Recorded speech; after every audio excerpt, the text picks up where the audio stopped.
Richard Strul, le fondateur de Rezoneo, est avec nous en plateau pour commenter donc le scandale Cambridge Analytica qui a touché Facebook. Bonjour Richard Strul. Bonjour Nicolas.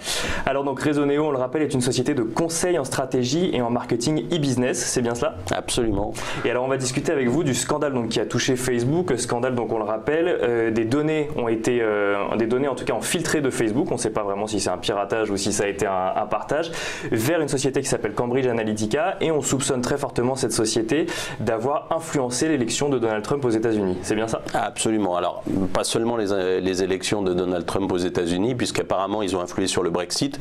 Et en gros, c'est une boîte de barbouze de la data, très clairement.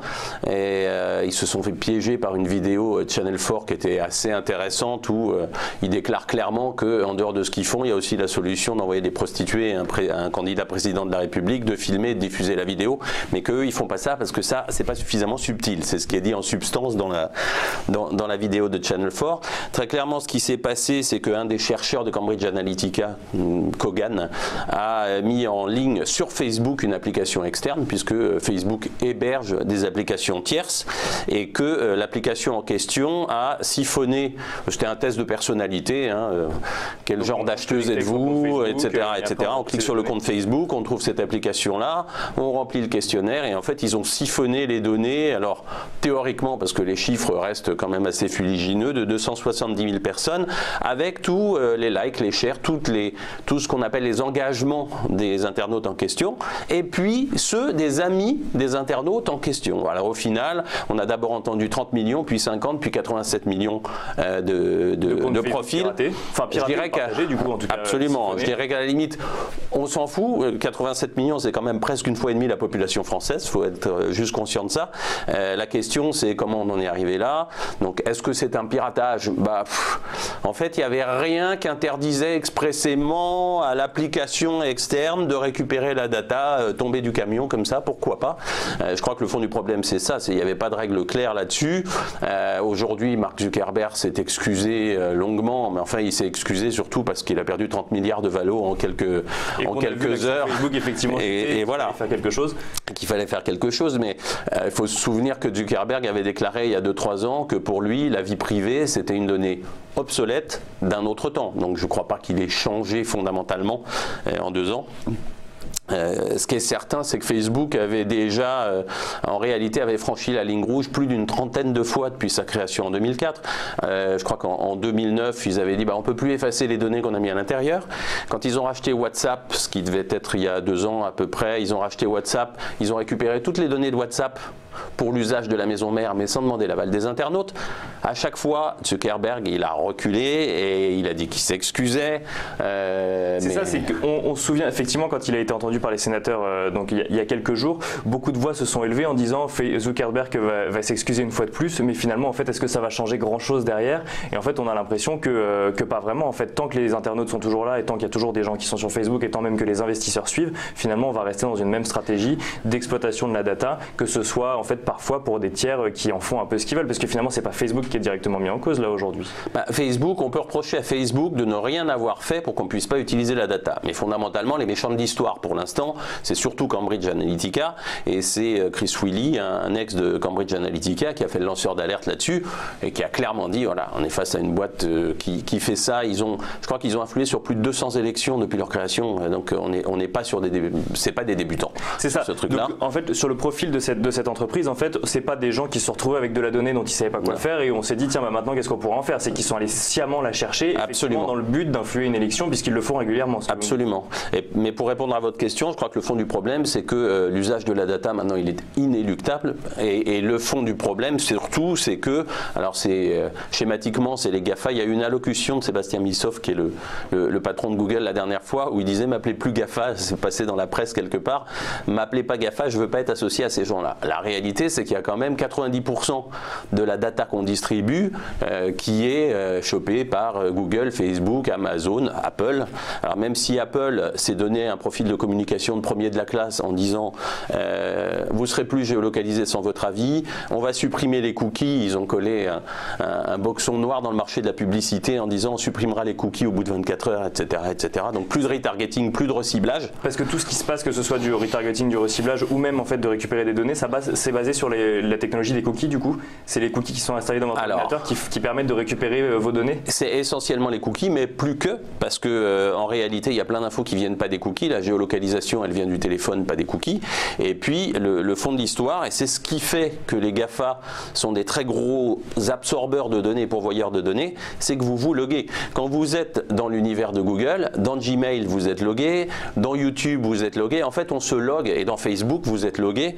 On est dans des univers clos qui sont capables, ce que ne peuvent pas faire les autres, de retrouver la marque de votre présence, quel que soit l'outil avec lequel vous naviguez. Eux, ils sont capables de dire que le PC qui s'est connecté ce matin et le téléphone qui s'est connecté dans le centre commercial cet après-midi, c'est vous. Parce que comme dans les deux cas, vous étiez logué, ils sont capables de restituer le fait que vous êtes la même personne.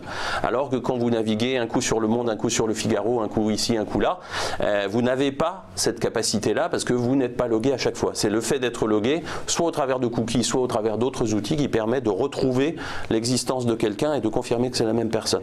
Si je comprends bien ce que vous me dites, en fait aujourd'hui on parle de Facebook, mais en fait ça aurait pu être Gmail, ça aurait pu être Amazon ou ça aurait pu être n'importe quel GAFA aujourd'hui qui possède autant de données sur nous et qui aurait pu se faire siphonner de la même manière.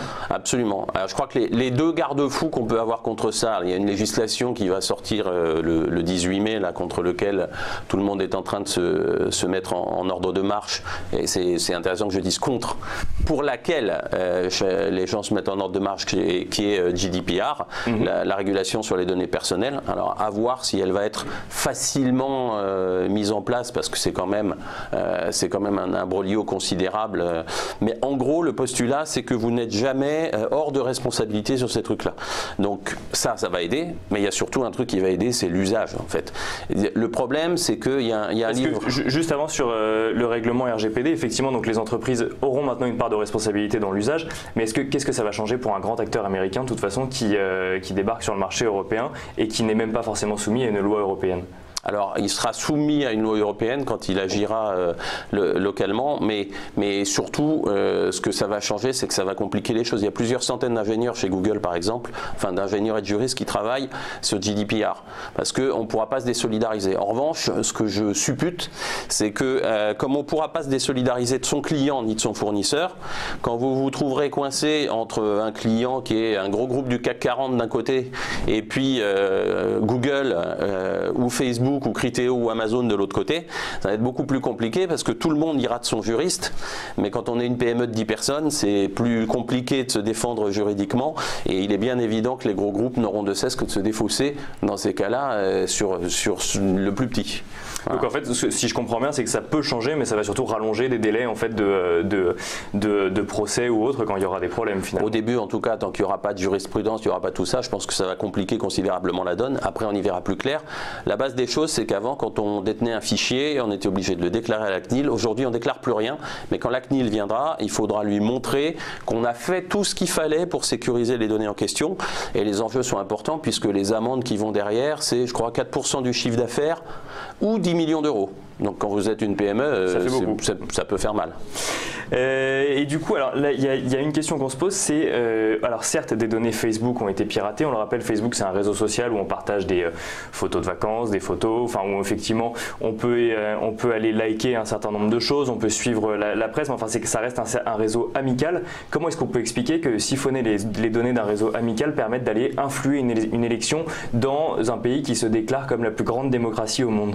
Alors il y a un bouquin très intéressant, un roman d'un type qui s'appelle Mark Ellsberg, Zéro, dans lequel il décrit une start-up qui ressemble à s'y méprendre à un mélange de Google, Facebook, etc., qui vous file des applications, vous lui donnez votre data, y compris au travers de la montre connectée, y compris au travers de lunettes connectées, toute ressemblance avec des événements existants ou ayant existé serait fortuite ou involontaire, et il vous donne des applis en échange avec des conseils de vie, des conseils pour réussir dans les études, en amour, etc. etc., qui sont bien évidemment alimentés par votre data.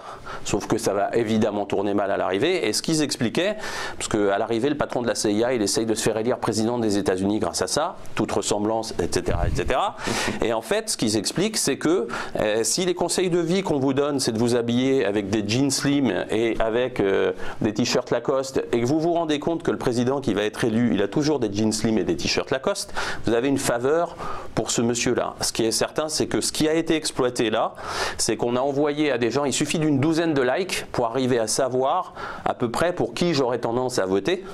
Et le fonctionnement des réseaux sociaux et de Facebook en particulier est très tribal. Donc il suffit d'avoir une vision des gens avec qui je suis connecté et du nombre d'engagements que je produis pour être capable de savoir que si on m'envoie un message xénophobe par exemple, ou un message plutôt très à droite ou très à gauche, ou etc., j'aurais tendance à adhérer à ça. Et en plus, et 12 likes suffisent pour ça parce qu'en fait, apparemment une douzaine de likes suffit pour analyser le truc. C'est toujours pareil, hein, la data, il faut de la masse. Avec 87 millions de profils, j'ai suffisamment de masse pour dégager des tendances et envoyer les messages à qui je veux et segmenter des audiences.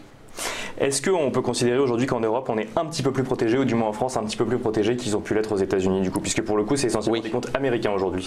Oui, parce que y a des choses qui ont été interdites très longtemps en France et qui pour l'instant, enfin en France et en Europe d'ailleurs, et qui pour l'instant sont toujours pas autorisées, qui consistent à croiser des données de magasins avec des données récoltées sur les réseaux sociaux, etc., qui étaient tout à fait autorisées aux États-Unis. Donc oui, pour l'instant on est plus protégé. On est plus protégé. À savoir de quelle manière ce sera respecté, et puis à savoir aussi que ça donne un avantage aux entreprises américaines qui peuvent se servir d'un certain nombre de données versus les entreprises françaises qui ne peuvent pas forcément les utiliser. Et donc du coup il y a un manque de compétitivité potentiellement. Ça peut limiter la compétitivité. Mais au moins les utilisateurs sont plus protégés. Absolument. À condition qu'ils se sentent aussi responsables. Hier j'ai discuté avec un développeur qui m'a dit « Moi j'interroge jamais avec du vocal parce que je sais qu'on envoie les formants de ma voix dans une base de données et ça veut dire que potentiellement dans un tas de conversations on pourrait reconnaître que là c'est moi qui parle. Et ça, je veux pas. Voilà. Mais parce qu'il est très geek, il le sait. Le commun des mortels n'a pas ce type de réaction. Donc, il ne faut pas devenir paranoïaque, mais il faut être conscient. Il faut savoir ce qu'il est capable de faire pour ensuite pouvoir adapter ses usages et potentiellement, du coup, faire attention à certaines pratiques. Merci beaucoup, Richard Strul. Je rappelle donc que vous êtes le fondateur de Resoneo. Merci.